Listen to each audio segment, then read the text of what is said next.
बरं शिंदे साहेबांचं आणि तुमचं ट्युनिंग कसं आहे? कारण तुम्ही दोघेही ना अग्रेसिव्ह आहात. हो. असं असताना कधी असं दोन्ही बाजूनी लोहा गरम एवढं आहे असं आता होतं का? काही माझ्या संबंध नाही आला, मी संपर्कात नाही आलो.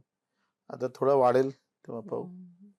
सध्या काही असा म्हणजे फार बसून चर्चा होतं असं काही नाही झालंय. शिंदे साहेब वेळ देतात. उशीर होईना का, पण ते वेळ हे कायम देत असतात. तर हं. त्यांच्या ॲक्सेसिबिलिटी बद्दल काय सांगाल? की ते भेटतात लोकांना, अवेलेबल असतात?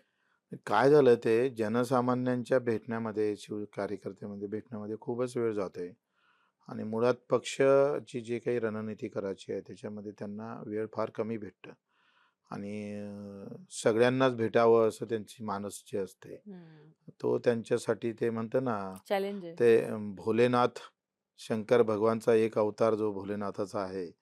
सगळ्यांचं काम झालं पाहिजे, सगळ्यांना भेट झाली पाहिजे आणि सगळ्यांना ते बिलकुल रिमार्क मारून लगेच त्याला मोकळं करण्याचा जो आहे तो राजकीय म्हणून थोडा अडचणीचा येऊ शकतो.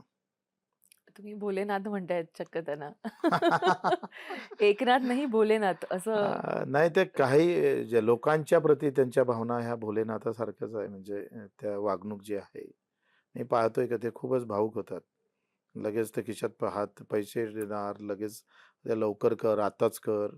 म्हणजे अजूनही ते सामान्य पेशंटसाठी एखादा मेसेज केला तर ते लगेच त्या डॉक्टरला पण फोन करेल आणि तो असं नाही होणार का बाबा कोणाच्या भरोश्यावर सोडून द्या. हा जो स्वभाव आहे ना पाठपुरावा. खरंय. तर तुमच्या मंत्रिपदाच्या बाबतीत देखील त्यांनी असंच जरा धोरण घ्यावं आणि पाठपुरावा करत तुमचेही समाविष्ट मंत्रिमंडळात करावा अशी आम्ही अपेक्षा करतो.